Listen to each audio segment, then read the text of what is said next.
going to shit my pants here. That is session 1 complete. As you can see, you got a little bit wet. We came out and we missed it at the beginning, so we got some good filming done as well, but really good workout. Probably underestimated the heat a little bit. As I said before, it was maybe a moderate pace and I was just that little bit above. If I was in a cooler climate, that would have been it, but that's all part of training out in these places as well. But really good run. So the run was pretty simple. It was a 15-minute warm-up and a 15-minute cool down either side. That's pretty much what we do on every single run. But then this run was a fartlek session. So the point of this is to work at different thresholds. So the first one's just below threshold pace, but I was slightly above. 10 minutes at sort of half marathon pace. So for me, I was aiming to be 3:45 and I was about 3:47 today. Then a rest, then after that you're going into a heightened threshold pace where you're aiming for 2-minute rounds for 8 rounds that you're doing all together. And the entire time throughout this, there's no static rest, you're moving, so it's an active recovery. So these runs are really, really intense because you feel like you're drowning and gasping for air throughout them as well. Come on with us, see the rest of the day.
That was one of those runs where everything that could have went wrong. We turned up halfway through the warm-up. I looked down, my shorts are on back to front. They're on the right way round now because halfway through the second interval I had to stop for the toilet. Open house wasn't open yet, but they very kindly let me in for the bathroom. I was like, please let me in. And I was thinking, God, the boys are going to think that I've got lost because Christian always thinks that I'm going to get taken.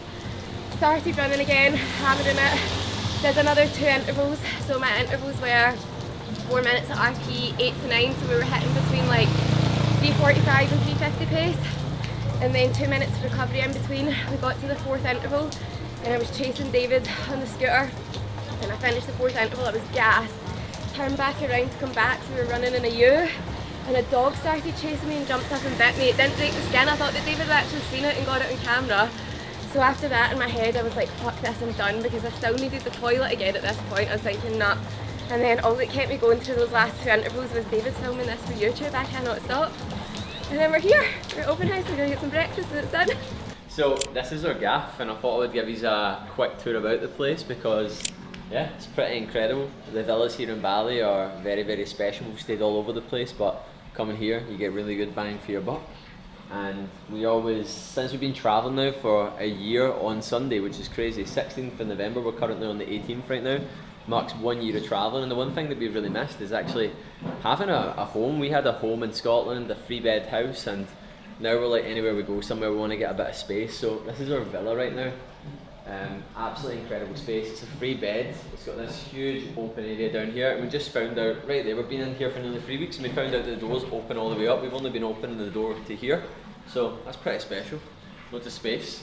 But we like to pick spaces that have got multiple rooms for us to work in, because myself and Eilidh train together, living together, working together.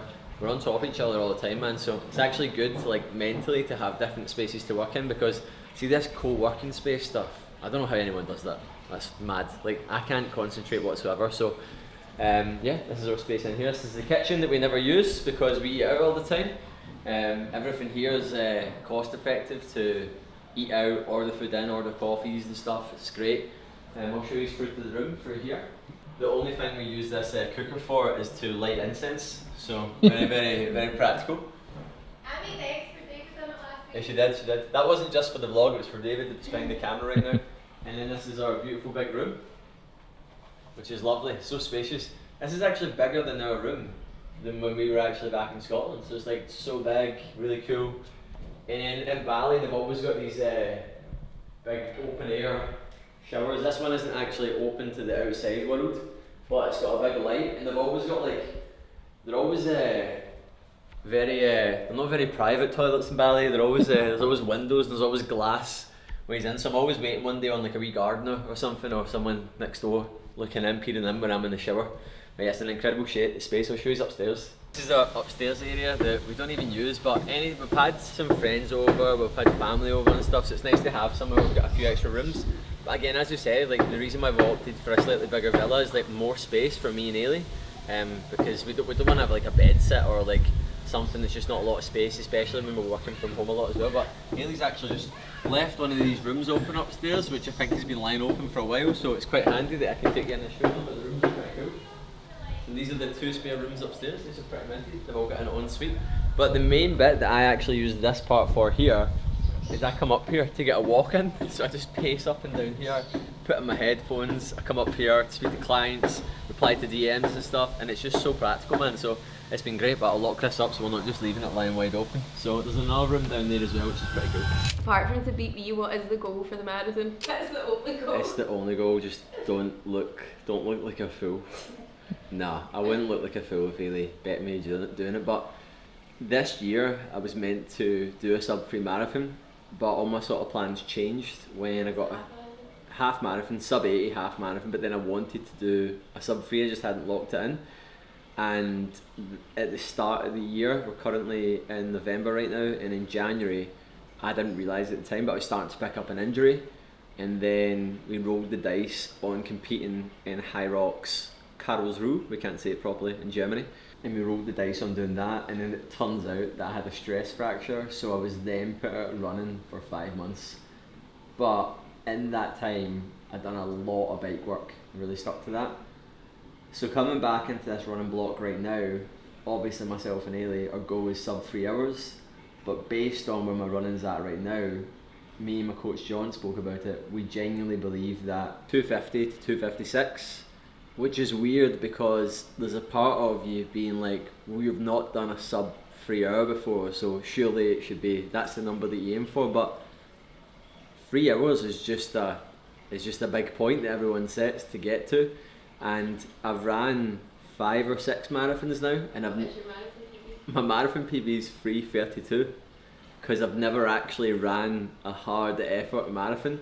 I'd done that in 2023 when I was prepping for the Keltman Extreme Triathlon, and I'd done it as like a training run, and I was probably in like sort of zone 3 doing it. I was at like 160 heart rate, and it was hard, it was a marathon, but I've never actually trained specifically, because anytime I have done it, I've had an injury. So there's a part of your brain going, well, surely you should be aiming for 259, but based on where my numbers are at right now, what I'm hitting, what I'm doing coming into this prep, it's achievable, and it'll be really, really hard and really, really difficult. The only thing that I don't have is that type of experience running that fast for that distance. So that is the goal, 250 to 256. And what's your goal, Eilidh? What's your plan for Project Vienna? So for me, it's to go sub-3. I ran Boston Marathon last year and I'd done a 3:12:57. The goal for Boston was 3:10. But being honest, when me and Christian came out here last year to Bali, I really struggled with adapting to the heat. But the biggest thing that I struggled with was my mindset. It was just dog shit. I was being so hard on myself. Every run that I went into, I was like proper stressed, getting like worked up about runs, and that was probably my biggest downfall coming into Boston. But coming into Vienna this time round, I feel like a totally different person. Like, I don't know what's happened, but I just feel like I am going to do this. Like, I had so much self-doubt getting into Boston, and I actually cried when I finished Boston Marathon because I couldn't believe that I ran a 3:12:57. Like, I didn't even think I was going to be capable of running the marathon at one point. But since then, I had an awesome run at the Scottish Half Marathon, going back and actually racing in the cold after spending so much time running in the warmer climate. It's just given me so much confidence. Recently I had a run that I ran here back in January, and the paces that I was holding at the end of it were 30 seconds per kilometre slower. That turned out to be my marathon pace, and I actually cried after that run because I couldn't believe that I'd done it in the gym. And I'd done the same run at the weekend there and ran 30 seconds per kilometre faster. So I'm feeling so confident coming into this next training block, which is a very strange feeling considering that I'm going for like a 13-minute PB in a stupid fast time, but good position to be in. What are you worried about most? The heat is just a different beast, training in the heat, and even that session this morning, going out into it, the paces that I've been running at in the gym and the treadmill, even though it's hot in there, there's air conditioning and it's just wildly different. And being slightly over and cooking myself, and also not spending enough time outside, and then getting used to that because we're working later here. So for us to run outside, we have to get up so early. And I'm just too tired. And one thing I've obviously, like anything, you get more aware of your body and your recovery. I just know that I need like 7.5 to 8 hours sleep minimal. And once I start going sub 7 hours, and that's what I've done, like 5 hours 50 last night, because we worked until 9:30. And then by the time I wound down and got to sleep, I was exhausted when I woke up. So for me, it's like getting enough confidence being outside, because you can go and do a session like today and it was a great session, but then afterwards I was like, that caught me off guard a little bit. That was really tremendously hard. But then you need to remind yourself it's 27 degrees outside and you're hitting sub 4 kilometer pace, like your heart rate is through the roof. So when you go back to the cold, it's again, it's belief. Like, it's not even in a negative way, it's just, I think, it's just confidence. Like, you need to have that confidence, and like what Eilidh mentioned right there, is you can go through this and question yourself a lot. So for me, it's like making sure that I'm getting the sessions in that are going to give me up there more than just the actual physical adaptation, so that I can trust myself and back myself into it. What's your ultimate goal this year with running? So obviously the Sub-3 marathon is a big one. Sub 122 half marathon at the Scottish Half Marathon. I've actually been asked to be ambassador for that race. So I feel like that race is the one that the pressure is really on for. And eventually to get a sponsor as well. Christian's looking at me like, say the sponsor, Nike. Nike, if you're watching this.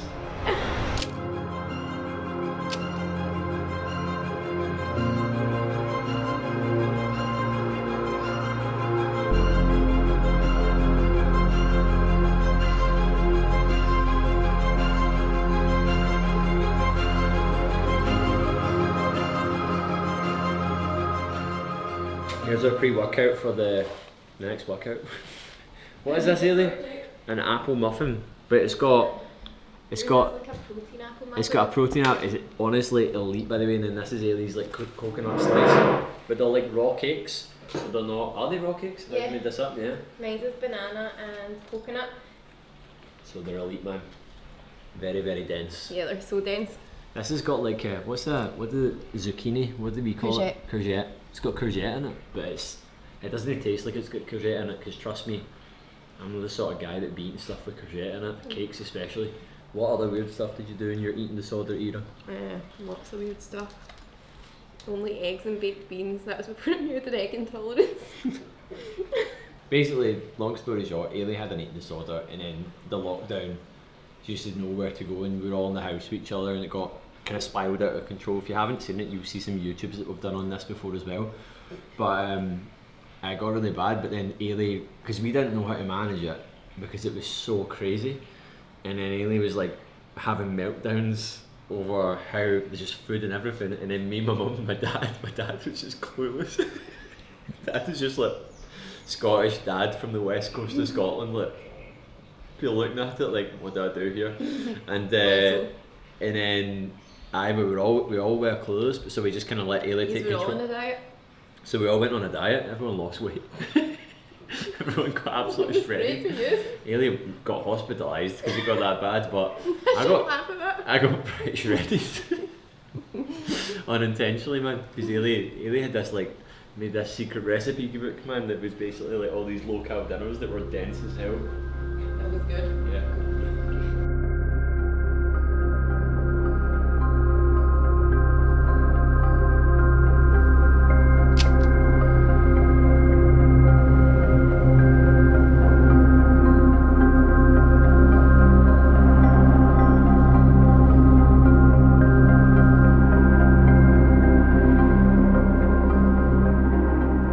So guys, session 2 of the day, we're here at Threshold Gym. This isn't actually our gym that we're a member of. We're a member of Nirvana, but you can't actually bring the camera in.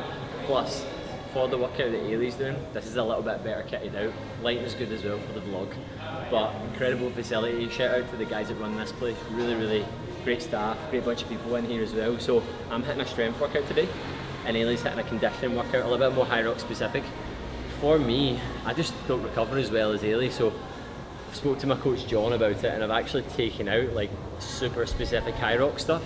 I'm pretty much just doing plyometric work to strengthen up my joints, tendons and ligaments so that I'm avoiding injury. I've got mobility work that I do twice per week as well, strength work, and just running right now, because for me, the mistake I made wasn't a mistake, it's just learning. I went up to like 100k a week, and I was doing high rocks work, and I was doing strength work, and that's really my ankle gave away. So I just need to be careful with how much I'm doing. Like, I'm busy with work, I'm doing a lot, I'm dealing with a lot of things, and I think you always just need to be clear on like what chapter you're in and what's important. And for me, I've just kind of reduced the stress to optimise the recovery a little bit. So I'm in doing a bit of strength today, really simple, low rep ranges, 4 sets, 3 reps, pretty much everything. The highest reps is 6 reps. Really just focusing on like just good RPE. Now that I run so much, it's not that I don't focus on like numbers that I hit, but I just purely focus on RPE. And anyone that's really pushing hybrid training, I'd highly recommend flipping the switch with your mindset with this as well. So going for a bit of plyometric work right now, then after that I'm going to go into my strength workout. This is about 45 minutes, so let's go.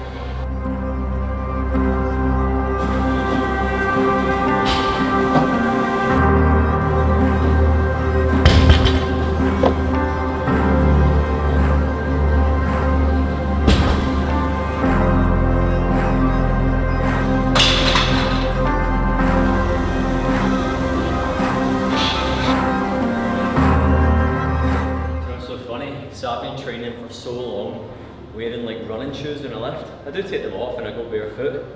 I just put these on to lift today, and they're so flat. And those lunges just felt so good. And I was like, that's why I don't feel good anymore. You're always wearing a big bowed shoe. So stuff that you know, but when you don't do it for a while, you forget.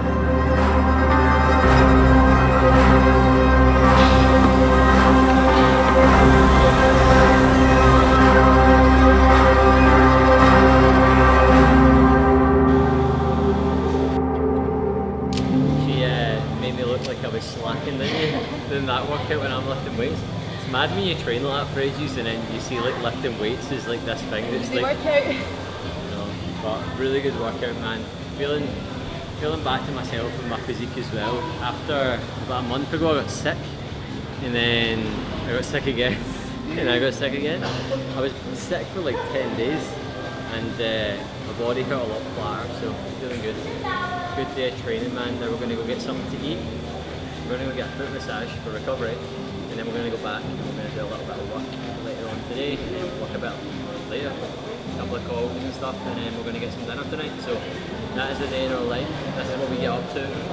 Technically speaking, we don't officially start the marathon prep until another 2 weeks, but I said this to a client yesterday as well. Like, when you're in it all the time. You're always in prep. That's so many people overlook, especially when it comes to running, building a great physique. Like, there's times to push and there's times to pull, but like, you need to just always be locked in if you want to go ready for anything. Ready for anything.